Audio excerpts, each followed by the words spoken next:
여러분, 안녕하세요. 오늘 소개해드릴 이야기는 정말 믿기 어려운 사연입니다. 한 프랑스 여성이 여행 중 허리를 다쳐서 한의원을 찾았다가 그곳에서 만난 한의사와 사랑에 빠져 결혼까지 하게 된 감동적인 이야기인데요. 처음엔 침과 부항 같은 한국 전통 치료법을 믿지 못했던 그녀가 어떻게 한국에서 새로운 인생을 시작하게 되었는지 함께 들어보시겠습니다. 이 이야기를 들으시면 여러분도 분명 가슴 한편이 따뜻해지실 겁니다. 영상 시작하기 전에 구독과 좋아요, 그리고 알림 설정 꼭 부탁드립니다. 여러분의 작은 관심이 저희에게 큰 힘이 됩니다. 그럼 지금부터 소피아 씨의 놀라운 이야기 속으로 들어가 보겠습니다. 파리의 작은 아파트에서 태어나 자란 소피아. 바넬 씨는 어려서부터 세계 여행을 꿈꾸던 평범한 프랑스 여성이었습니다. 대학에서 국제문화를 전공하며 다양한 나라의 문화를 공부했지만 솔직히 말하면 한국에 대해선 아는 게 거의 없었다고 하죠. 많은 유럽 사람들이 그렇듯이 소피아 씨도 한국을 그저 일본이나 중국과 비슷한 동양 국가 중 하나로만 생각했습니다. 대학 시절 친구들과 세계 지도를 펼쳐놓고 여행 계획을 세울 때도 한국은 그녀의 여행 목록에 없었어요. 파리의 카페에서 에스프레소를 마시며 미래를 그릴 때 그녀는 자신이 훗날 한국에서 살게 될 거라곤 상상도 못했습니다. 23살이 되던 해 여름, 소피아 씨는 대학 친구들과 함께 동아시아 배낭여행을 계획했습니다. 일본 도쿄에서 시작해서 중국 베이징을 거쳐 마지막으로 한국 서울을 들르는 2주 일정이었죠. 사실 서울은 친구 한 명이 강력히 추천해서 마지못해 넣은 도시였어요. 그때만 해도 소피아 씨는 서울에서 뭘 보겠어? 이틀이면 충분하겠지라고 생각했다고 합니다. 하지만 막상 인천공항에 도착해서 서울로 향하는 공항철도를 타는 순간 뭔가 다른 느낌을 받았다고 해요. 깨끗하고 현대적인 시설, 친절한 안내 방송, 그리고 활기찬 사람들의 모습이 그녀가 상상했던 것과는 완전히 달랐습니다. 명동 거리를 걸을 때 소피아 씨는 또 한 번 놀랐습니다. 밤 10시가 넘었는데도 거리는 환하게 빛나고 수많은 사람들이 안전하게 쇼핑을 즐기고 있었거든요. 파리에서는 밤 10시면 대부분의 가게가 문을 닫고 혼자 거리를 걷는 게 조심스러운 시간인데 말이죠. 화장품 가게에 들어갔을 때는 점원들의 세심한 설명과 친절한 서비스에 감동받았습니다. 프랑스에선 보기 드문 광경이었어요. 한국식 피부관리 방법을 설명해주는 점원의 열정적인 모습을 보며 소피아 씨는 이 나라 사람들은 뭔가 다르다는 생각이 들었다고 합니다. 이틀 예정이었던 서울 여행은 어느새 일주일로 늘어났습니다. 친구들은 먼저 프랑스로 돌아갔지만 소피아 씨는 혼자 남아 더 많은 것을 보고 싶었어요. 경복궁을 걸으며 한국의 역사를 느꼈고 인사동에서 전통찻집에 앉아 녹차를 마시며 한국의 정취를 만끽했습니다. 남대문 시장에서 할머니들이 파는 따뜻한 호떡을 먹으며 북촌 한옥마을의 좁은 골목길을 걸으며 그녀는 점점 한국이라는 나라에 매료되어 갔죠. 특히 지하철을 타고 이동하면서 본 한국 사람들의 모습이 인상적이었습니다. 노약자에게 자리를 양보하는 젊은이들, 질서정연하게 줄을 서는 시민들, 그리고 길을 물으면 친절하게 안내해주는 사람들까지. 프랑스로 돌아온 뒤에도 소피아 씨는 한국 생각을 멈출 수 없었습니다. 파리의 일상으로 돌아왔지만 자꾸만 서울의 활기찬 거리가 떠올랐어요. 한국 드라마를 찾아보고 한국 음악을 듣기 시작했죠. 대학 도서관에서 한국 관련 책들을 빌려 읽으며 그녀는 한국이 얼마나 놀라운 발전을 이룬 나라인지 알게 되었습니다. 한국전쟁 이후 폐허에서 시작해 세계 10위권의 경제대국이 된 이야기, 전통과 현대가 조화롭게 공존하는 독특한 문화, 그리고 무엇보다 사람들의 따뜻한 정이 그녀를 사로잡았습니다. 그리고 마침내 기회가 왔습니다. 대학 4학년 때 교환학생 프로그램 공지가 올라온 거예요. 여러 나라 중에서 서울에 있는 한 대학교가 포함되어 있었죠. 소피아 씨는 망설임 없이 지원서를 작성했습니다. 부모님은 처음엔 걱정하셨어요. 한국? 거긴 너무 멀잖아. 언어도 완전히 다르고. 유럽에 있는 대학으로 가면 안 될까? 하지만 소피아 씨의 열정을 보신 부모님은 결국 허락하셨습니다. 합격 통지서를 받았을 때 그녀가 얼마나 기뻤는지 온 집안을 뛰어다니며 소리를 질렀다고 하네요. 29살이 된 소피아 씨는 2개의 큰 가방을 들고 다시 인천공항에 도착했습니다. 하지만 이번엔 단순한 여행객이 아니라 6개월 동안 한국에서 공부하며 생활할 학생으로서 말이죠. 공항에서 나와 신촌에 있는 기숙사로 향하는 동안 그녀의 가슴은 설렘으로 가득했습니다. 기숙사 창문을 열고 서울의 야경을 바라보며 소피아 씨는 생각했습니다. 이제 시작이야. 여기서 내 인생의 새로운 장이 펼쳐질 거야. 하지만 그때 그녀는 몰랐습니다. 앞으로 자신에게 일어날 일들이 얼마나 놀랍고 아름다울지를요. 한국 생활이 시작되고 2달이 흘렀습니다. 소피아 씨는 한국어 수업을 열심히 듣고 한국 친구들과 어울리며 점점 한국 생활에 적응해 갔어요. 주말마다 서울 곳곳을 탐험하는 게 그녀의 즐거움이었습니다. 어느 토요일 아침 기숙사 룸메이트인 지혜 씨가 함께 등산을 가자고 제안했어요. 북한산 가볼래? 서울에서 가장 유명한 산이야. 정상에 오르면 서울 전체가 보여. 소피아 씨는 흔쾌히 동의했죠. 프랑스에도 산은 많지만 한국 사람들처럼 등산을 즐기는 문화는 없었거든요. 등산복을 갖춰 입고 산에 오르는 한국의 등산 문화가 신기하고 재미있어 보였습니다. 북한산 입구에 도착하니 이미 많은 사람들이 등산을 시작하고 있었습니다. 70대로 보이는 할아버지 할머니들도 가벼운 발걸음으로 산을 오르는 모습에 소피아 씨는 놀랐어요. 프랑스 노인들은 이렇게 활동적이지 않은데 라고 생각하며 등산로를 오르기 시작했습니다. 처음엔 가벼운 마음으로 시작했지만 점점 경사가 가파라지면서 숨이 차기 시작했죠.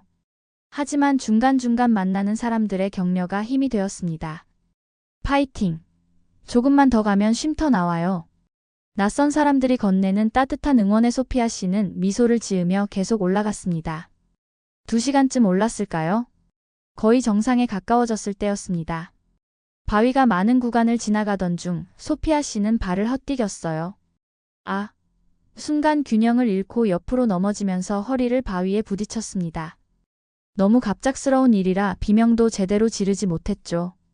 지혜 씨가 급히 달려왔고 주변에 있던 다른 등산객들도 모여들었습니다. 괜찮아요? 어디 다쳤어요? 사람들의 걱정 어린 목소리가 들렸지만 소피아 씨는 허리에서 느껴지는 심한 통증 때문에 제대로 대답할 수가 없었어요. 몸을 움직이려고 하면 허리에서 날카로운 통증이 쏘아 올랐습니다. 다행히 근처에 있던 젊은 남성 등산객이 응급처치를 도와주었고 천천히 일어설 수 있었습니다. 하지만 걷기가 너무 힘들었어요. 지혜 씨와 몇몇 등산객들의 도움을 받아 천천히 산을 내려왔죠. 하산하는 내내 소피아 씨의 얼굴은 고통으로 일그러져 있었습니다. 병원 가야 할 것 같아. 소피아 씨가 힘겹게 말했어요. 하지만 지혜 씨는 다른 제안을 했습니다. 응급실 가기 전에 우리 집 근처 한의원 먼저 가볼래? 우리 아버지도 허리 다쳤을 때 거기서 치료받고 나았어. 서양 병원보다 훨씬 빨리 나을 수 있어. 소피아 씨는 당황했습니다. 한의원이라니요? 그녀는 침과 한약에 대해 들어본 적은 있었지만 실제로 경험해 본 적은 없었어요. 프랑스에서는 동양의학을 믿지 않는 사람들이 많거든요. 침을 맞는다고 허리가 나아? 그게 과학적으로 증명된 거야? 속으로 의심이 들었지만 통증이 너무 심했습니다. 조금이라도 나아질 수 있다면 뭐든 해보고 싶었죠.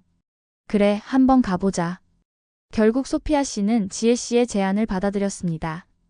택시를 타고 신촌에 있는 작은 한의원으로 향했어요. 한의원 문을 열고 들어서자마자 독특한 향이 코를 찔렀습니다. 약초 냄새였죠. 벽면에는 한자로 쓰인 약재 이름들이 빼곡히 적혀 있었고 한쪽에는 작은 서랍장들이 가득했습니다.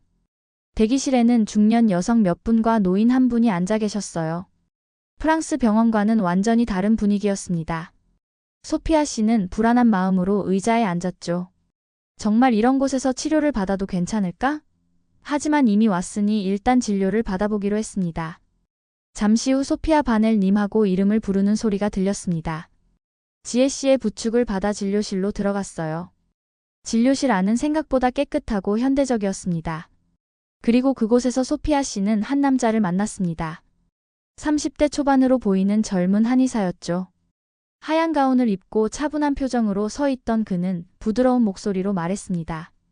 안녕하세요. 정민수입니다. 어디가 불편하세요?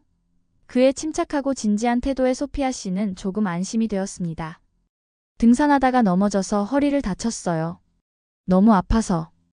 영어로 설명하자 정민수 한의사는 유창한 영어로 답했습니다. 걱정하지 마세요. 제가 잘 살펴보겠습니다. 정민수 한의사는 먼저 소피아 씨의 허리 상태를 꼼꼼히 진찰했습니다. 손으로 여러 부위를 눌러보며 통증의 정도를 확인했죠. 여기 누르면 아프시죠? 이쪽은요? 그의 손길은 신중하고 조심스러웠습니다. 진찰을 마친 후 그는 설명했어요. 다행히 뼈에는 문제가 없어 보입니다. 하지만 허리 근육과 인대가 손상되었네요. 침치료와 부항치료를 병행하면 빠르게 회복될 겁니다. 소피아 씨는 여전히 반신반의했지만 그의 자신감 있는 태도에 조금씩 믿음이 생겼습니다. 그럼 시작해 볼게요. 치료가 시작되었습니다. 정민수 한의사는 소피아 씨에게 침대에 엎드리라고 했어요. 그리고 허리 주변에 여러 경혈점에 침을 놓기 시작했습니다. 소피아 씨는 긴장했죠. 아플까? 하지만 의외로 침을 맞을 때 통증은 거의 없었어요. 약간의 따끔함만 느껴질 뿐이었습니다. 정민수 한의사는 침을 놓으며 계속 상태를 물었어요. 지금 어떠세요? 불편한 곳은 없으세요? 그의 세심한 배려에 소피아 씨는 조금씩 긴장을 풀었습니다. 침 치료가 끝난 후 정민수 한의사는 부항 치료를 하겠다고 말했습니다. 소피아 씨는 부항이 뭔지 몰랐어요. 그가 유리컵 같은 것들을 꺼내더니 불을 붙이고 허리에 붙이기 시작했죠. 이게 뭐예요? 소피아 씨가 물었습니다. 부항이라고 해요. 혈액순환을 도와주고 어혈을 빼내는 전통치료법입니다. 조금 당기는 느낌이 들 수 있지만 아프진 않아요. 정민수 한의사의 설명을 듣고 소피아 씨는 조금 안심했습니다. 유리컵들이 피부에 달라붙자 정말로 당기는 느낌이 들었지만 생각보다 불편하진 않았어요. 오히려 따뜻하고 시원한 느낌마저 들었습니다. 약 15분 정도 부항을 붙이고 있었을까요? 정민수 한의사가 조심스럽게 부항을 떼어냈습니다. 소피아 씨가 거울로 자신의 허리를 보니 둥근 자국들이 남아 있었어요. 빨갛고 보라색이 섞인 자국이었죠. 이게 정상인가요? 걱정스러운 목소리로 물었습니다. 네, 걱정하지 마세요. 며칠 지나면 자연스럽게 사라집니다. 이 자국이 바로 어혈이 빠진 흔적이에요. 혈액순환이 잘 안 되던 부분이죠. 정민수 한의사는 친절하게 설명해 주었습니다. 그의 차분한 설명을 듣고 나니 소피아 씨도 덜 걱정되었어요. 치료를 마치고 일어서려는데 신기한 일이 벌어졌습니다. 아까보다 허리가 훨씬 편했던 거예요. 물론 완전히 나은 건 아니었지만 치료 전보다 통증이 확실히 줄어들었습니다. 어떠세요? 정민수 한의사가 물었습니다. 많이 좋아진 것 같아요. 신기하네요. 소피아 씨는 솔직하게 대답했습니다. 그는 미소를 지으며 말했어요. 한 번에 다 나을 순 없어요. 일주일 정도 매일 치료받으시면 많이 좋아질 겁니다. 집에서는 무리하지 마시고 따뜻한 찜질을 자주 해주세요. 그는 집에서 할 수 있는 관리 방법도 꼼꼼히 알려주었습니다.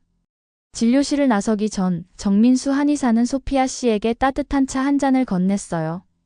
대추차예요. 몸을 따뜻하게 해주고 회복에도 도움이 됩니다. 소피아 씨는 감사하다고 말하며 차를 받았습니다. 달콤하면서도 은은한 향이 났어요. 한 모금 마시니 몸속까지 따뜻해지는 느낌이었죠. 맛있네요. 소피아 씨가 말하자 정민수 한의사는 조용히 미소 지었습니다. 다음 치료 때 또 드릴게요. 내일 같은 시간에 오실 수 있으세요? 네, 올게요. 정말 감사합니다. 소피아 씨는 진심으로 감사 인사를 했습니다. 그날부터 소피아 씨는 매일 한의원을 찾았습니다.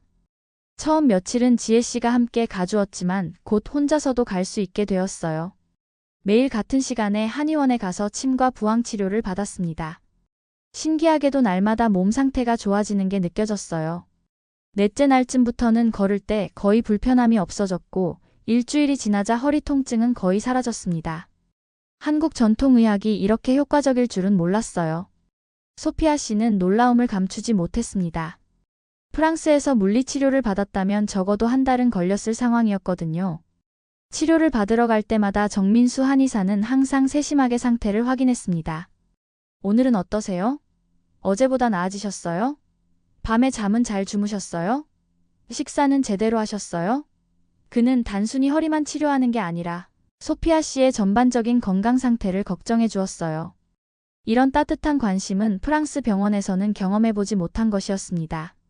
프랑스에서는 의사들이 대부분 바빠서 환자 한 명 한 명에게 이렇게 시간을 쏟지 않거든요.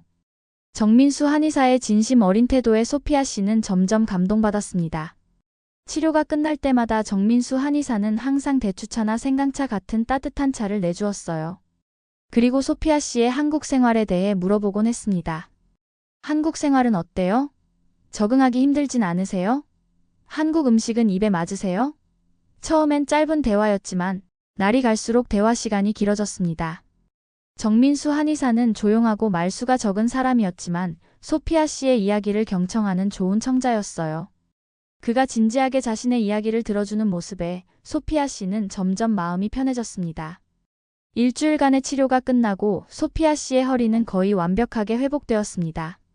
마지막 진료날 정민수 한의사가 말했어요. 이제 거의 다 나으셨네요. 앞으로는 등산하실 때 조심하시고 스트레칭을 자주 해주세요. 그는 허리 건강을 위한 스트레칭 방법도 직접 시범을 보이며 가르쳐 주었습니다. 소피아 씨는 고마운 마음에 어떻게 감사를 표현해야 할지 고민했어요. 선생님, 정말 감사해요. 선생님 덕분에 빨리 나았어요. 제가 저녁 한 끼 대접하고 싶은데 괜찮으실까요? 소피아 씨가 용기 내어 물었습니다. 정민수 한의사는 잠시 망설이는 듯 했습니다. 하지만 곧 조용한 미소를 지으며 대답했어요. 네, 좋습니다. 하지만 제가 맛있는 한식당을 소개해 드릴게요. 프랑스 음식보다 한국 음식이 몸에 더 좋을 것 같아서요. 그의 배려심 깊은 대답에 소피아 씨는 웃음이 났습니다. 그럼 선생님이 추천해 주시는 곳으로 가요. 이번 주 토요일 저녁 어때요? 좋습니다. 토요일에 뵙겠습니다. 이렇게 두 사람은 진료실 밖에서 만나기로 약속했습니다. 그때 소피아 씨는 이 만남이 자신의 인생을 완전히 바꿀 거라곤 생각하지 못했죠. 토요일 저녁 소피아 씨는 신촌 근처의 작은 한정식집에서 정민수 씨를 만났습니다. 한의원에서 만날 때와 달리 편한 옷을 입은 그는 더 편안하고 친근해 보였어요. 여기는 제가 자주 오는 곳이에요. 사장님이 음식을 정말 잘하세요. 그가 식당을 소개하며 말했습니다. 테이블에는 여러 가지 반찬들이 차려졌고 곧 따뜻한 된장찌개와 생선구이가 나왔어요. 소피아 씨는 젓가락 사용이 아직 서툴렀지만 정민수 씨가 친절하게 사용법을 알려주었습니다. 이렇게 잡으시면 돼요. 처음엔 누구나 어려워해요. 식사를 하면서 두 사람은 자연스럽게 대화를 나누었습니다. 정민수 씨는 자신이 어떻게 한의사가 되었는지 이야기해 주었어요. 사실 처음엔 서양의학을 공부하려고 했어요. 하지만 할아버지께서 한의사셨거든요. 어려서부터 할아버지가 환자들을 치료하시는 걸 보면서 자랐죠. 치만대로 사람들의 고통을 덜어주시는 모습이 너무 멋있어 보였어요. 그의 눈빛에는 자부심이 담겨 있었습니다. 소피아 씨는 그의 이야기를 들으며 한국 전통의학에 대한 존경심이 커졌어요. 소피아 씨도 자신의 이야기를 들려주었습니다. 파리에서의 생활, 왜 한국에 오게 되었는지, 한국에서 경험한 놀라운 일들에 대해 이야기했어요. 처음 한국에 왔을 때는 모든 게 낯설었어요. 하지만 사람들이 너무 친절해서 금방 적응할 수 있었죠. 특히 선생님처럼 진심으로 도와주시는 분들을 만나면서 한국이 정말 좋은 나라라는 걸 느꼈어요. 소피아 씨의 솔직한 말에 정민수 씨는 부끄러운 듯 웃었습니다. 제가 한 건 당연한 일이었어요. 의사라면 누구나 최선을 다해 환자를 치료해야죠. 식사가 끝나고 두 사람은 근처 카페로 자리를 옮겼습니다. 조용한 분위기의 카페에서 따뜻한 커피를 마시며 더 깊은 대화를 나누었어요. 정민수 씨는 한국 문화에 대해 설명해 주었고 소피아 씨는 프랑스 문화를 소개했습니다. 서로의 나라에 대한 이야기를 나누면서 두 사람은 많은 공통점을 발견했죠. 둘 다 예술을 사랑했고 음악을 좋아했으며 사람들을 돕는 일에 보람을 느꼈습니다. 시간이 어떻게 흘러가는지 몰랐어요. 밤 10시가 넘어서야 소피아 씨는 시계를 보고 놀랐습니다. 벌써 이렇게 늦었네요. 그날 이후로 두 사람은 자주 만나게 되었습니다. 매주 토요일이면 정민수 씨는 소피아 씨에게 서울의 다양한 곳을 소개해 주었어요. 남산타워에 올라가 서울 야경을 보았고 광장시장에서 빈대떡과 육회를 먹었으며 청계천을 따라 걸으며 이야기를 나누었습니다. 정민수 씨는 소피아 씨에게 한국의 역사와 문화를 설명해주는 훌륭한 가이드였어요. 저 건물이 동대문이에요. 조선시대부터 있던 문인데 지금은 현대적인 건물들과 조화를 이루고 있죠. 그의 설명을 들으며 소피아 씨는 한국에 대해 더 많이 알아갔습니다. 소피아 씨도 정민수 씨에게 프랑스 문화를 알려주었어요. 프랑스 영화를 함께 보고 프랑스 요리를 만들어 대접하기도 했습니다. 이건 라따뚜이라는 프랑스 요리예요. 야채를 주로 사용해서 건강에도 좋아요. 서툴지만 정성스럽게 만든 음식을 맛보는 정민수 씨의 얼굴에 미소가 번졌습니다. 맛있네요. 프랑스 음식이 이렇게 깊은 맛이 있는 줄 몰랐어요. 두 사람은 서로의 문화를 배우고 이해하며 점점 가까워졌습니다. 어느 날 저녁 한강공원을 걸으면서 소피아 씨는 자신의 마음을 깨달았습니다. 정민수 씨와 함께 있으면 마음이 편안했고 그의 목소리를 들으면 기분이 좋아졌어요. 그의 배려심 깊은 행동 하나하나에 가슴이 뛰었습니다. 이게 사랑일까? 소피아 씨는 한강 물결을 바라보며 생각했습니다. 하지만 동시에 두려움도 밀려왔어요. 교환학생 프로그램은 6개월이었고 이미 4개월이 지나 있었습니다. 앞으로 2달 후면 프랑스로 돌아가야 했죠. 그때가 되면 어떻게 하지? 소피아 씨는 불안했습니다. 정민수 씨도 비슷한 고민을 하고 있었습니다. 소피아 씨와 함께하는 시간이 너무 소중했고 그녀가 없는 삶을 상상할 수 없었어요. 하지만 그는 자신의 감정을 쉽게 표현하지 못하는 성격이었습니다. 한국 남자들은 감정 표현에 서툰 경우가 많죠. 그는 소피아 씨에 대한 자신의 마음을 어떻게 전해야 할지 고민했습니다. 그녀는 곧 프랑스로 돌아갈 텐데 내 마음을 전하는 게 맞을까? 혹시 그녀에게 부담이 되진 않을까? 매일 밤 잠들기 전 정민수 씨는 이런 생각들로 잠을 이루지 못했습니다. 시간은 빠르게 흘러갔고 어느덧 소피아 씨의 교환학생 기간이 1달 남짓 남았습니다.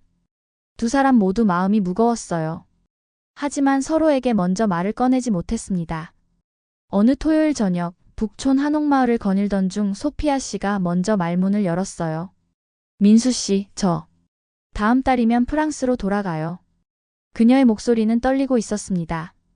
정민수 씨는 잠시 멈춰 서서 하늘을 올려다보았어요. 알고 있어요.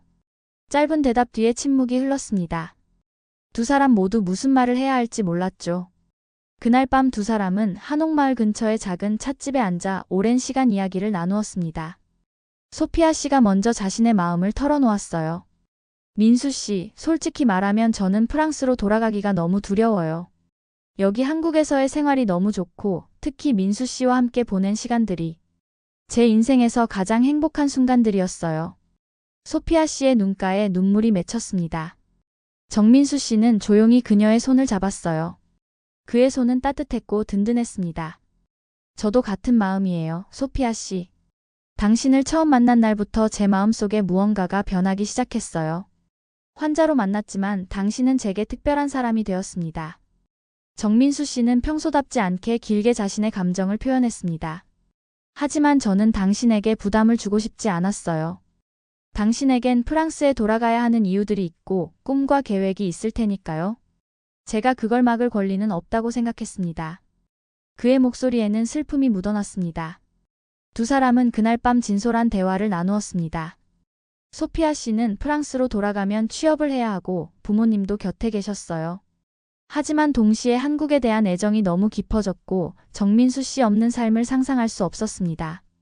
정민수 씨는 한의원이 있고 환자들이 있었죠. 쉽게 프랑스로 갈 수도 없는 상황이었습니다. 하지만 두 사람은 한 가지 결론에 도달했어요. 우리 장거리 연애를 해봐요. 쉽지 않겠지만 시도는 해보고 싶어요. 소피아 씨의 제안에 정민수 씨는 고개를 끄덕였습니다. 네, 해봅시다. 우리 노력해봐요. 소피아 씨가 프랑스로 돌아가는 날이 왔습니다. 인천공항에서 정민수 씨는 소피아 씨를 배웅했어요. 출국장 앞에서 두 사람은 한참 동안 포옹했습니다. 연락 자주 할게요. 매일 영상통화해요. 소피아 씨가 눈물을 참으며 말했습니다. 네, 기다릴게요. 조심해서 가세요. 정민수 씨도 목이 메는 걸 느꼈어요. 소피아 씨가 출국장 안으로 사라질 때까지 정민수 씨는 그 자리에 서서 손을 흔들었습니다. 파리로 돌아온 소피아 씨는 부모님과 함께 생활하며 취업 준비를 시작했습니다. 하지만 매일 밤 정민수 씨와 영상통화를 하는 게 그녀의 일과였어요. 시차가 8시간이나 차이 났지만 두 사람은 서로의 시간을 맞춰가며 통화했습니다. 파리는 아침이고 서울은 저녁일 때 혹은 파리는 밤이고 서울은 새벽일 때 두 사람은 화면 너머로 서로의 얼굴을 보며 하루를 나누었습니다. 오늘 어떤 환자를 봤어요? 오늘 면접은 어땠어요?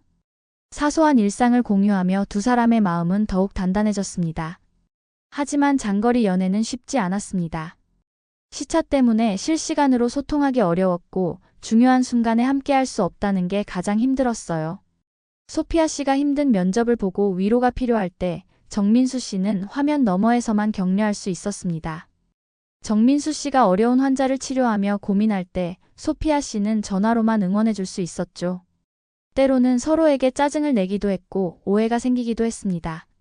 왜 전화를 안 받았어요? 바빴어요. 이해해 주세요. 이런 작은 다툼들이 쌓여갔습니다.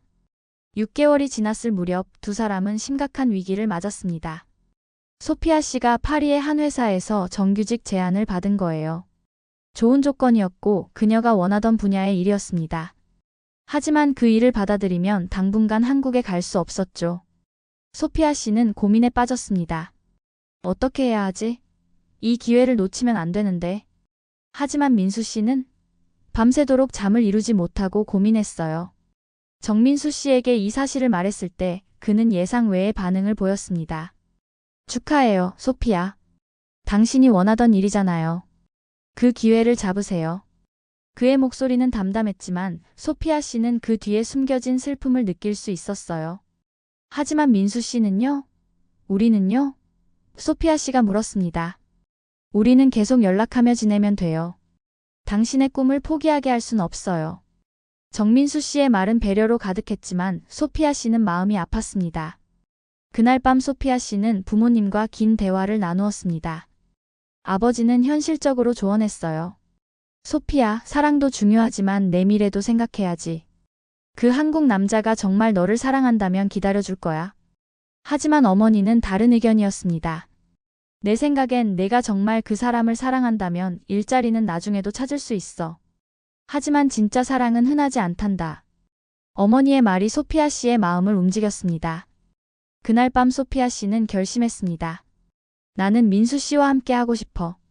다음 날 아침 소피아 씨는 정민수 씨에게 영상통화를 걸었습니다. 민수 씨, 저 결정했어요.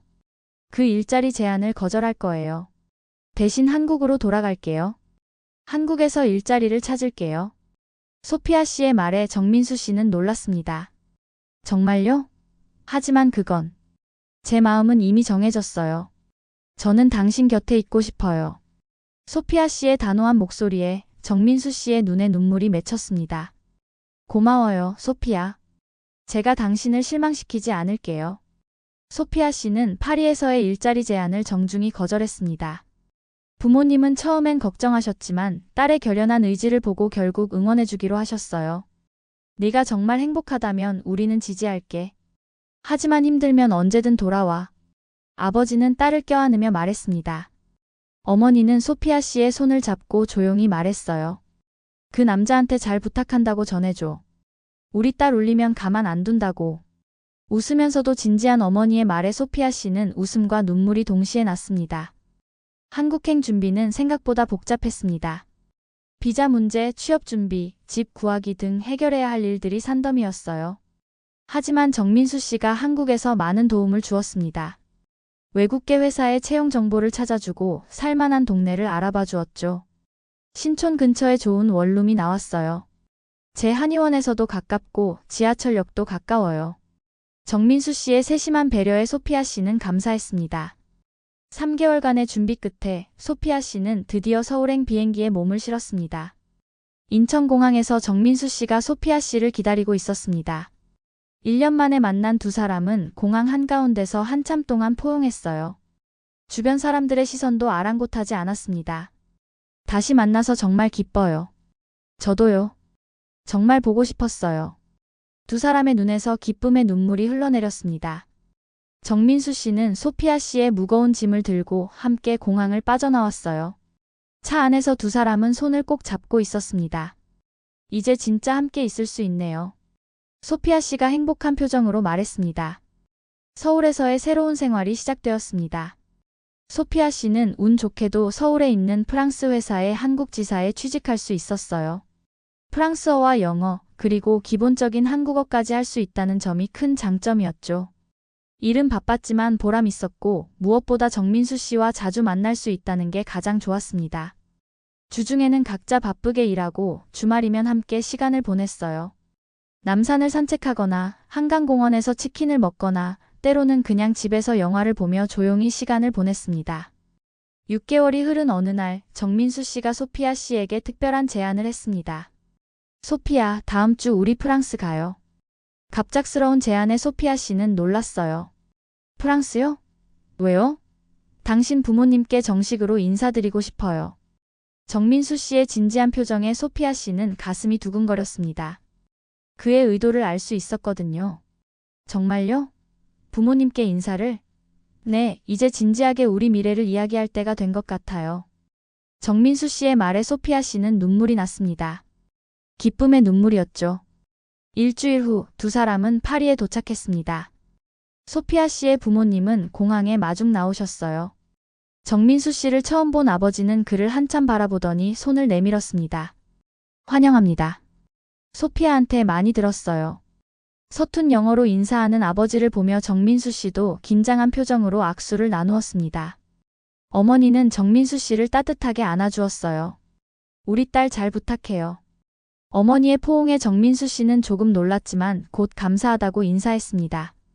파리에서의 일주일은 중요한 시간이었습니다. 정민수 씨는 소피아 씨의 부모님과 많은 시간을 보냈어요. 프랑스어는 서툴렀지만 영어와 몸짓으로 진심을 전했습니다. 특히 아버지가 허리 통증으로 고생한다는 이야기를 듣고 정민수 씨는 자신이 가져온 침과 도구로 직접 치료해드렸어요. 신기하네. 정말 효과가 있어. 아버지는 놀라워하며 정민수 씨를 인정하기 시작했습니다. 어머니는 정민수 씨의 세심한 배려와 예의 바른 태도에 감동받았죠. 셋째 날 저녁 가족 모두가 모인 식사 자리에서 정민수 씨는 중요한 이야기를 꺼냈습니다.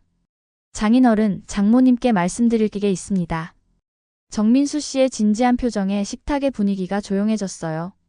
저는 소피아를 정말 사랑합니다. 그리고 소피아와 함께 미래를 만들어가고 싶습니다. 그는 주머니에서 작은 상자를 꺼냈습니다. 반지 상자였죠. 지금 당장은 아니어도 언젠가 소피아가 제 아내가 되어주길 바랍니다. 두 분의 허락을 받고 싶습니다. 식탁에 침묵이 흘렀습니다. 소피아 씨는 눈물을 참으며 아버지를 바라보았어요. 아버지는 한참 동안 정민수 씨를 바라보더니 천천히 입을 열었습니다. 당신이 우리 딸을 얼마나 소중히 여기는지 이번 일주일 동안 봤습니다. 그리고 우리 딸이 당신과 함께 있을 때 얼마나 행복해하는지도 봤죠. 제가 뭐라고 반대하겠습니까? 아버지는 일어나 정민수 씨의 손을 잡았습니다. 우리 딸 잘 부탁합니다. 어머니도 눈물을 닦으며 두 사람을 축복했습니다. 그날 밤 에펠탑 아래에서 정민수 씨는 소피아 씨에게 반지를 끼워주었습니다. 소피아, 당신과 함께 평생을 살고 싶어요. 저와 결혼해 주시겠어요? 정민수 씨의 프로포즈에 소피아 씨는 울면서 대답했습니다. 네, 1000번이라도 네. 두 사람은 에펠탑의 불빛 아래서 키스를 나누었습니다.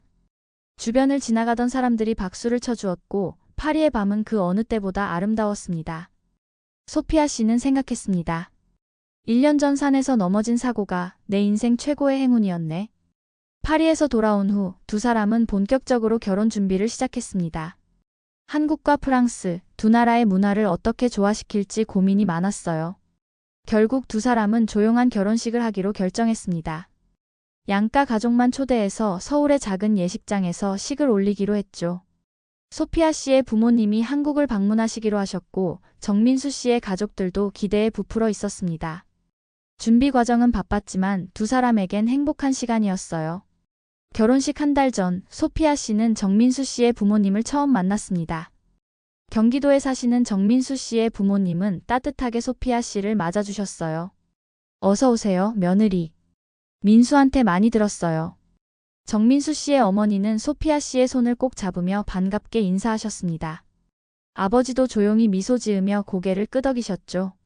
식사 자리에서 어머니가 직접 만든 한식이 상에 가득 차려졌습니다. 갈비찜, 잡채, 김치찌개, 그리고 여러 가지 반찬들까지. 이 음식들 다 드실 수 있어요? 어머니가 걱정스럽게 물으셨습니다. 네, 어머니. 저 한국 음식 정말 좋아해요. 김치도 잘 먹어요. 소피아 씨가 유창한 한국어로 대답하자 어머니는 놀라워하셨어요. 어머, 한국말 정말 잘하네. 우리 민수가 잘 가르쳤나 봐. 식사 내내 화기애애한 분위기가 이어졌습니다. 정민수 씨의 어머니는 소피아 씨에게 한국의 전통 예절과 시댁 식구들에 대해 친절하게 설명해 주셨어요. 어렵거나 부담스러운 이야기는 하나도 없었습니다. 오히려 우리는 편하게 지내면 돼요. 너무 격식 차리지 마세요 라고 말씀하셨죠. 결혼식 날이 다가왔습니다. 소피아 씨의 부모님이 한국에 도착하셨고 양가 가족들이 처음으로 한자리에 모였어요. 언어는 달랐지만 통역을 통해 서로 소통했습니다. 두 집안 부모님들은 자녀들의 행복을 바라는 마음이 같아서인지 금방 친해지셨죠. 결혼식 전날 밤 리허설 디너 자리에서 소피아 씨의 아버지가 건배 제의를 했습니다. 두 젊은이의 사랑과 행복을 위해 정민수 씨의 아버지도 잔을 들며 화답하셨습니다. 건강하고 행복하게 오래오래 살아요. 결혼식 당일 소피아 씨는 하얀 웨딩드레스를 입고 아름답게 빛났습니다. 정민수 씨는 턱시도를 입고 긴장한 표정으로 예식장에 서 있었어요. 바이올린 연주가 시작되고 소피아 씨가 아버지의 팔을 잡고 입장했을 때 정민수 씨의 눈에 눈물이 맺혔습니다. 정말 아름답다. 그는 속으로 감탄했습니다. 소피아 씨도 정민수 씨를 보며 미소 지었어요. 드디어 이 순간이 왔다는 게 믿기지 않았습니다. 주례 없이 진행된 결혼식은 간소하지만 감동적이었습니다. 두 사람은 서로에게 직접 쓴 서약서를 읽었어요. 정민수 씨가 먼저 읽기 시작했습니다. 소피아, 당신을 만난 건 제 인생 최고의 행운입니다. 허리를 다쳐 한의원에 왔던 그날, 당신은 환자였지만 저에게 특별한 사람이 되었습니다. 앞으로 평생 당신의 아픔을 치료하고 당신의 기쁨을 함께 나누고 당신의 꿈을 응원하는 남편이 되겠습니다. 그의 목소리는 떨렸지만 진심이 가득했습니다. 소피아 씨도 서약서를 읽었습니다. 민수, 당신은 제게 한국을 알게 해줬고 사랑을 가르쳐줬고 진짜 가족이 무엇인지 보여줬어요. 저는 프랑스에서 태어났지만 이제 한국은 제 두 번째 고향이에요. 당신과 함께라면 어디든 제 집이 될 수 있습니다. 평생 당신의 아내로, 동반자로, 가장 친한 친구로 살겠습니다. 소피아 씨의 말에 객석에서 훌쩍이는 소리가 들렸습니다. 양가 어머니들은 이미 눈물을 닦고 계셨죠. 반지 교환 순서가 왔습니다. 떨리는 손으로 서로에게 반지를 끼워주는 두 사람의 모습은 정말 아름다웠어요. 이제 입맞춤으로 서약을 확인해 주세요. 사회자의 말에 정민수 씨는 소피아 씨를 부드럽게 안고 키스했습니다. 객석에서 박수와 환호가 터져나왔고 카메라 플래시가 번쩍였습니다. 그 순간 소피아 씨는 생각했어요. 이게 진짜 내 인생이 맞나? 꿈만 같아. 하지만 정민수 씨를 꼭 안고 있는 이 순간은 분명 현실이었습니다. 결혼식 후 피로연에서는 양국의 음식이 함께 준비되었습니다. 한식 뷔페와 프랑스 디저트가 조화롭게 차려졌어요. 손님들은 음식을 즐기며 두 사람의 행복을 축하해 주었습니다. 정민수 씨의 한의원 동료들과 환자들도 축하하러 왔고 소피아 씨의 회사 동료들도 참석했습니다. 모두가 이 국제 결혼을 진심으로 축복해 주었어요. 정말 아름다운 커플이에요. 꼭 행복하게 사세요. 축하 인사를 받을 때마다 두 사람은 행복한 미소로 답했습니다. 저녁이 되어 피로연이 끝나고 두 사람은 신혼여행을 떠나지 않기로 했어요. 대신 서울 근처의 작은 한옥 스테이에서 조용히 며칠을 보내기로 했습니다. 우리 신혼여행은 나중에 천천히 가요. 지금은 그냥 둘이서만 조용히 있고 싶어요. 소피아 씨의 제안에 정민수 씨도 동의했습니다. 북촌의 한옥에서 보낸 사흘은 정말 평화로웠어요. 마당에 앉아 차를 마시며 미래에 대해 이야기하고 밤에는 별을 보며 서로를 안았습니다. 이제 우린 정말 가족이네요. 소피아 씨가 말했습니다. 네, 우리 가족. 정민수 씨가 그녀의 손을 꼭 잡으며 답했습니다. 결혼 후의 일상은 평범하지만 행복했습니다. 소피아 씨는 회사에 다니며 일을 계속했고 정민수 씨는 한의원에서 환자들을 치료했어요. 두 사람은 신촌 근처의 작은 아파트를 구해 신혼살림을 차렸습니다. 가구를 고르고 커튼을 달고 부엌을 꾸미는 모든 과정이 즐거웠죠. 여기는 우리만의 공간이에요. 우리 집. 소피아 씨는 새 집에서의 생활이 너무 좋았습니다. 매일 아침 함께 일어나 아침을 먹고 저녁이면 같이 저녁을 준비하는 평범한 일상이 소중했어요. 정민수 씨는 소피아 씨에게 한국 요리를 가르쳐 주었습니다. 김치찌개는 이렇게 만들어요. 먼저 돼지고기를 볶고 주말이면 두 사람은 함께 부엌에 서서 요리를 했습니다. 소피아 씨는 처음엔 서툴렀지만 점점 실력이 늘었어요. 특히 된장찌개를 잘 끓였습니다. 당신 요리 솜씨가 점점 좋아지네요. 이제 제 어머니보다 낫는데요? 정민수 씨의 칭찬에 소피아 씨는 뿌듯했습니다. 반대로 소피아 씨는 정민수 씨에게 프랑스 요리를 가르쳐 주었어요. 함께 퀴슈를 만들고 크림 브듈레를 만들며 즐거운 시간을 보냈습니다. 결혼 6개월쯤 되었을 때 소피아 씨는 임신 사실을 알게 되었습니다. 약국에서 산 임신 테스트기에 2줄이 나타났을 때 그녀는 믿을 수 없어서 3번이나 다시 검사했어요. 모두 양성이었습니다. 저녁에 정민수 씨가 퇴근했을 때 소피아 씨는 특별한 저녁을 준비해 놓고 있었습니다. 촛불을 켜고 좋아하는 음악을 틀어놓고 기다렸죠. 오늘 무슨 특별한 날이에요? 정민수 씨가 의아해하며 물었습니다. 민수, 앉아봐요. 중요한 이야기가 있어요. 소피아 씨의 진지한 표정에 정민수 씨는 긴장했습니다. 무슨 일이에요? 혹시 무슨 문제라도? 아니요, 문제는 아니에요. 오히려 정말 좋은 소식이에요. 소피아 씨는 주머니에서 임신 테스트기를 꺼내 정민수 씨에게 보여주었습니다. 처음엔 이해하지 못하던 정민수 씨가 곧 깨달았어요. 이게 정말요? 우리가? 그의 목소리는 떨렸고 눈에 눈물이 맺혔습니다. 네, 우리 아기가 생겼어요. 소피아 씨도 눈물을 흘리며 말했습니다. 정민수 씨는 소피아 씨를 조심스럽게 안았습니다. 정말 기뻐요. 우리 아기라니. 믿기지 않아요. 두 사람은 한참 동안 서로를 안고 울었습니다. 기쁨의 눈물이었죠. 그날 밤 두 사람은 아기 이름을 뭘로 지을지, 아기 방을 어떻게 꾸밀지 온갖 계획을 세우며 밤을 새웠습니다. 프랑스 이름과 한국 이름을 둘 다 가진 아이면 좋겠어요. 소피아 씨의 제안에 정민수 씨도 고개를 끄덕였습니다. 그게 좋겠네요.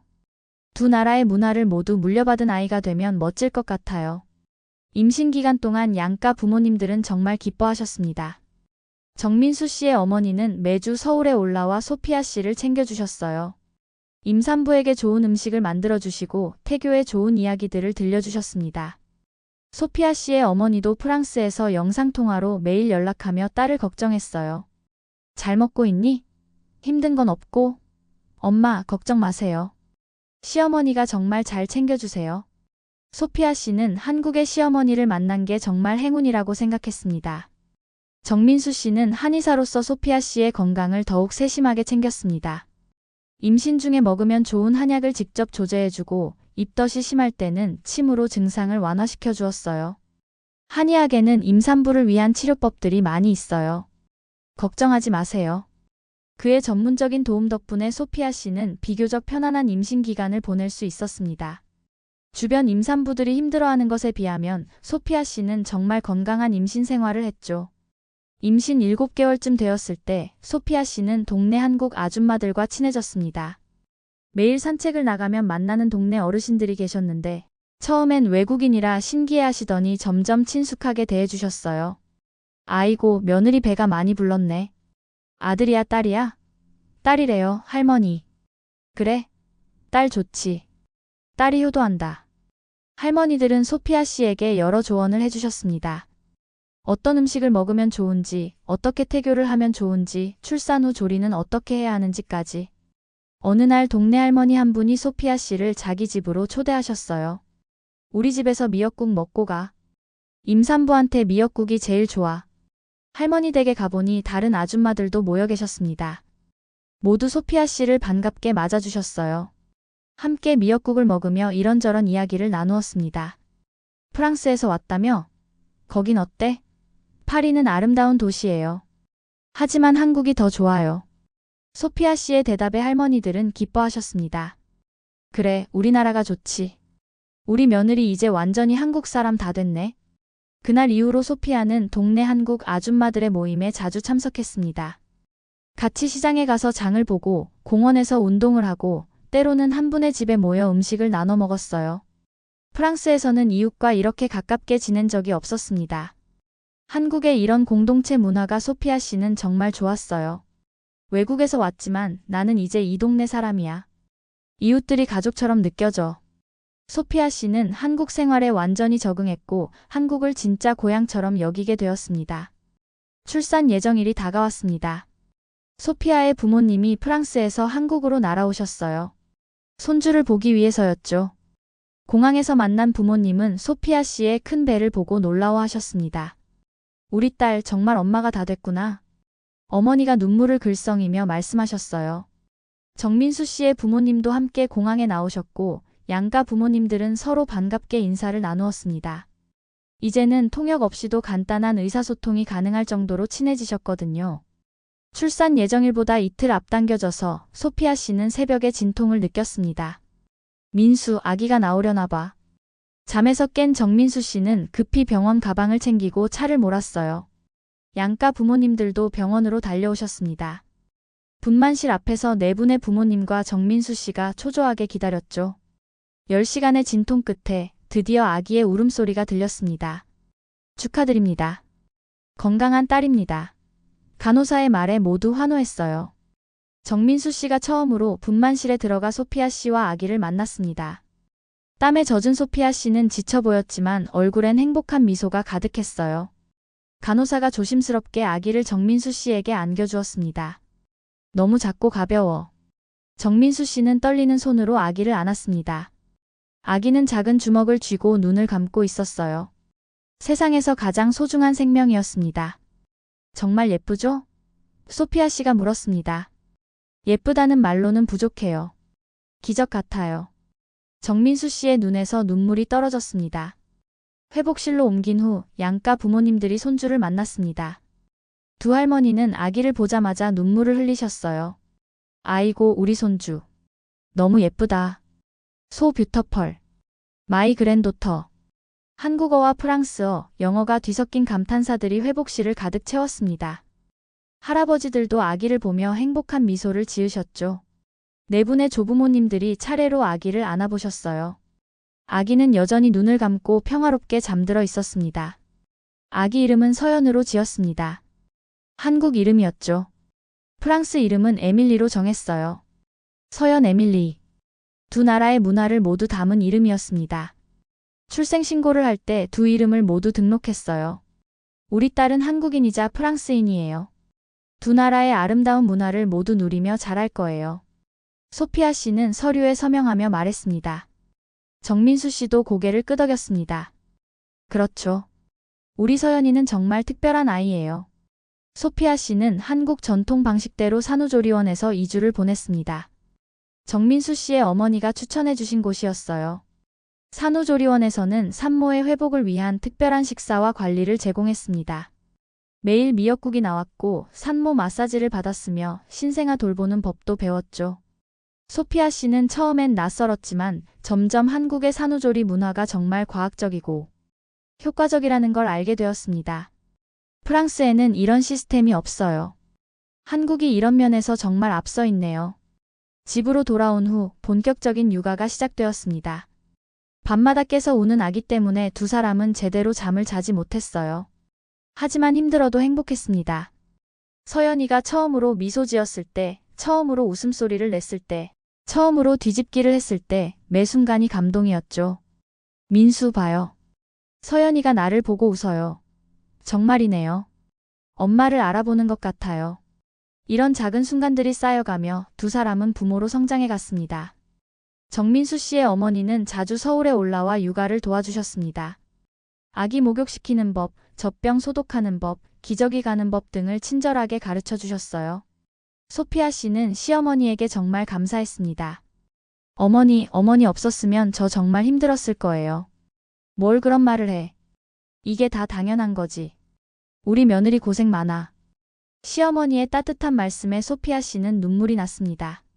한국에서 진짜 가족을 만난 것 같았어요. 서연이가 100일이 되었을 때 두 집안 가족 모두가 모여 100일 잔치를 열었습니다. 한복을 입은 서연이는 정말 예뻤어요. 작은 색동저고리에 빨간 치마를 입은 모습이 인형 같았습니다. 100일상에는 백설기, 수수팥떡, 과일 등이 차려졌고 가족들은 서연이의 건강과 행복을 빌었습니다.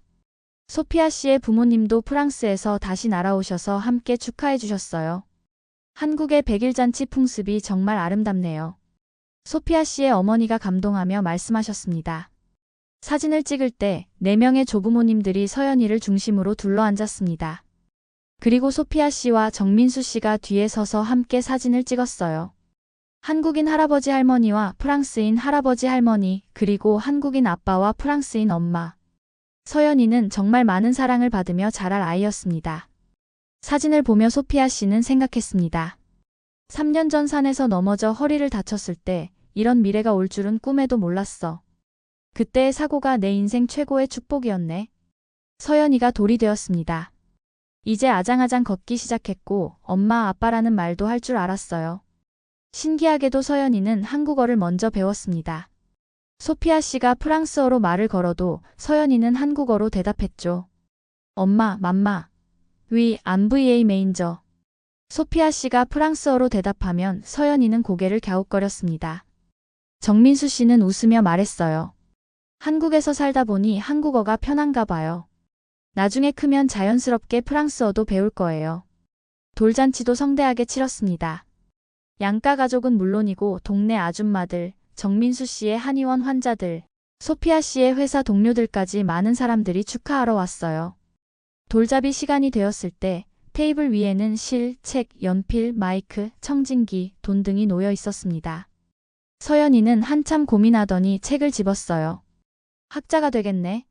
사람들이 웃으며 박수를 쳤습니다. 소피아 씨는 딸을 안아 올리며 행복한 미소를 지었습니다. 돌잔치가 끝난 후 집으로 돌아와 조용한 시간을 보내는 세 식구. 소피아 씨는 소파에 앉아 서연이에게 책을 읽어주고 있었어요. 정민수 씨는 옆에서 그 모습을 바라보며 미소 지었습니다. 당신 정말 훌륭한 엄마예요. 민수 씨도 정말 좋은 아빠고요. 두 사람은 서로를 보며 웃었습니다. 서연이는 엄마 품에서 책을 보다가 스르르 잠들었죠. 소피아 씨는 지금의 삶이 너무 감사했습니다.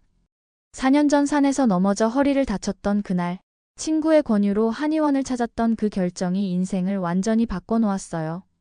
만약 그때 병원에 갔다면, 만약 정민수 씨를 만나지 못했다면, 지금의 이 행복은 없었을 겁니다. 모든 게 운명이었나 봐요. 소피아 씨가 말했습니다. 그렇죠. 우리가 만난 건 기적이에요. 정민수 씨가 그녀의 손을 잡으며 대답했습니다. 이제 소피아 씨는 완전히 한국 사람이 되었습니다. 김치를 직접 담그고 동네 할머니들과 시장에 가고 명절이면 시댁에서 차례를 지내죠. 한복을 입고 절을 하는 것도 이제 자연스럽습니다. 한국어도 거의 완벽하게 구사해요. 가끔 프랑스 억양이 섞이긴 하지만 그것조차도 매력적이라고 사람들은 말합니다. 회사 동료들은 소피아 씨를 외국인이 아닌 한국인처럼 대합니다. 동네 아줌마들도 우리 며느리라고 부르시죠. 소피아 씨의 부모님은 이제 1년에 2번씩 한국을 방문하십니다. 처음엔 낯설어 하시던 한국 문화도 이제는 좋아하세요. 어머니는 한국 드라마를 즐겨보시고 아버지는 한국 소주를 좋아하십니다.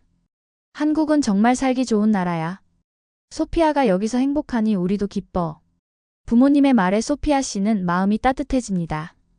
정민수 씨의 부모님과 소피아 씨의 부모님은 이제 친구처럼 지내세요. 영상통화로 자주 연락하시고 서연이 사진과 영상을 주고받으십니다. 어느 일요일 오후 가족 셋은 한강공원을 산책하고 있었습니다. 서연이는 아빠 손을 잡고 아장아장 걷고 소피아 씨는 그 모습을 사진으로 담았어요. 한강 다리 너머로 해가 지고 있었고 하늘은 주황빛으로 물들어 있었습니다. 정말 아름다운 풍경이네요. 소피아 씨가 말했습니다. 우리 인생처럼요. 정민수 씨가 미소 지으며 답했습니다. 세 사람은 손을 잡고 천천히 걸어갔습니다. 소피아 씨는 가끔 생각합니다. 만약 그날 산에 가지 않았더라면? 만약 넘어지지 않았더라면? 만약 한의원에 가지 않았더라면? 하지만 이 모든 만약들은 의미가 없었습니다. 왜냐하면 그 모든 일들이 일어났고 그 결과 지금의 행복이 있으니까요. 한국은 소피아 씨에게 단순히 거주하는 나라가 아니었습니다. 상처를 치유해준 나라, 사랑을 만나게 해준 나라, 가족을 선물해준 나라였죠. 한국은 소피아 씨의 두 번째 고향이자 진짜 집이었습니다. 이제 소피아 씨의 꿈은 서연이가 건강하게 자라는 것입니다. 한국과 프랑스, 두 나라의 아름다운 문화를 모두 경험하며 자라는 딸을 보며 행복해하는 거죠. 서연아, 너는 정말 행운아야. 두 나라의 사랑을 모두 받으며 자랄 수 있잖아. 소피아 씨는 잠든 딸의 이마에 입을 맞추며 속삭입니다. 정민수 씨도 옆에서 딸을 바라보며 미소 짓습니다. 세 사람의 행복한 모습은 마치 한 폭의 그림 같았습니다. 한국에서 소피아 씨가 배운 가장 큰 교훈은 진짜 행복은 예상치 못한 곳에서 온다는 것이었습니다. 계획하지 않았던 여행, 예상하지 못했던 사고, 낯설었던 치료법, 그 모든 것들이 모여 지금의 완벽한 삶을 만들었습니다. 한국의 전통의학이 그녀의 허리를 치료해 준 것처럼 한국의 따뜻한 정이 그녀의 마음을 치유해 주었어요. 그리고 정민수 씨의 사랑이 그녀의 인생을 완성시켜 주었습니다. 이 이야기가 여러분께도 희망을 주었으면 좋겠습니다. 때로는 인생의 예상치 못한 순간들이 가장 큰 축복이 될 수 있다는 것을요. 넘어지는 것이 두렵더라도 그 넘어짐이 새로운 시작이 될 수 있다는 것을요. 그리고 사랑과 용기만 있다면 어떤 문화적 차이도 극복할 수 있다는 것을요. 한국은 정말 따뜻한 나라입니다. 전통을 지키면서도 현대적이고 빠르게 변화하면서도 사람의 정을 잃지 않는 나라죠. 소피아 씨처럼 한국에서 새로운 인생을 시작한 많은 외국인들이 있습니다. 그들 모두에게 한국은 두 번째 고향이 되었어요. 이 영상이 감동적이었다면 구독과 좋아요, 알림 설정 부탁드립니다. 여러분의 응원이 저희에게 큰 힘이 됩니다. 댓글로 여러분의 생각도 나눠주세요. 다음 영상에서도 더 감동적인 이야기로 찾아뵙겠습니다. 시청해주셔서 감사합니다.